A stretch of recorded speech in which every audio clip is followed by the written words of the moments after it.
Hello, this is Electron, and well, let's see if I can get this not much of a professional video, man. So you'll have to work with me on this. Okay. Anyway, this is the Helimax Axe 400 3D, and I kind of just wanted to kind of go a little overview of what I've done so far and what I intend on doing. As you can see, I've got a picture here. Hope that looks pretty good. There's my radio, which is a DX7. Good radio. I actually use it on my airplanes as well as my Helis. Here's my Axe 300. I've got a 2200 Thunder Power X2 Extreme on it. There should be more than sufficient for it. Stock speed controller. Here's the stock gyro. I don't know if you can see that or not. I'm trying to get it in there where you can see the receiver. That's just a 6100 Spectrum receiver, not the endpoint model, which actually in this model seems to work better. Kind of got it tie wrapped up now. Also here is I actually had a set of carbon fiber blades. They're 315s instead of 325s, but I was laying it over the top of these, and you're talking a quarter of an inch, so I'm probably going to go ahead and put these carbon fiber blades on it. And here's a GY 401 gyro that I have on hand. It's actually for another project that I have been buying stuff for. I've got a T-Rex 450 SE that I'm going to build up later on, but I wanted to start with this Helimax because for one thing, it's a lot less expensive. That, and it was this is the ready to run version, so it had some decent servos in it. The 3114s, which I went out and looked at specs, are pretty good, and I felt like this helicopter would be a good one for me to train on before I put a $700 bird up in there. Actually, my only experience so far is I've had a Blade CP for about 2 years. It's been through probably 20 rebuilds, but I've got quite a bit of airtime on it.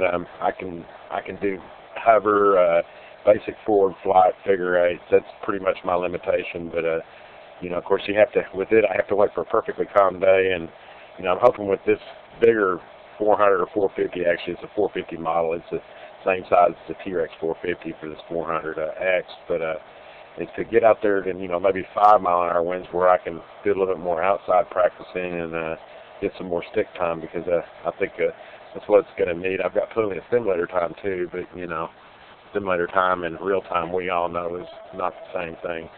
Anyway, this is just I kind of want to give you all a little overview of what I had, and I'll probably get some video of some hovering here in the next week or so. As soon as the weather lets up a little bit, it's 20-mile-an-hour winds today. I don't think I'm going to be out today flying. I did have quite a few problems with getting the initial ready-to-run receiver to work. Helimax doesn't include any information on a DX7, and I contacted the manufacturer, and they basically told me, well, that's not what we support. We don't have a DX7, so you're on your own.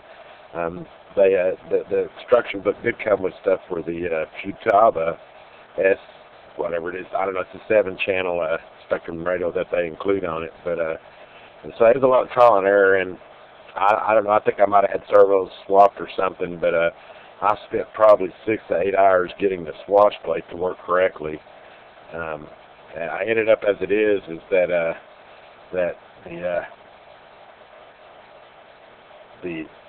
well, how am I going to put that?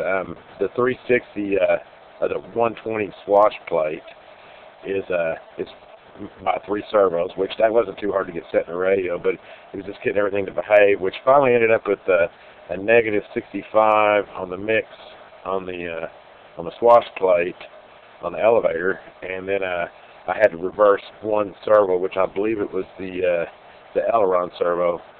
And once I did that, I've got everything functioning to where it goes up, down, right, left. In fact, I'm going to show a little example of that because it might help some other people whenever they get to building theirs. Because I tell you what, that was more of a job than I expected. Of course, back to all I've ever owned was the E-Flight blade, and you know, it came with the radio. All the mixes were pre-programmed. You didn't have to program anything. So this has been quite a learning curve. You know, getting the radio set up, and I used the forums and RC Universe, Helimax, and them places to get the information I needed. And I think I'm pretty close now. There's still some tweaking to be done, and I'm probably, if I can find a Heli pilot around that's available, I'm probably going to have him go through and maybe tweak it a little bit more, but at least, he won't be having to spend a half day moving everything around. I think I'm pretty close on my initial programming. Anyway, let me pause this, and I'm going to come back and with the helicopter powered up, and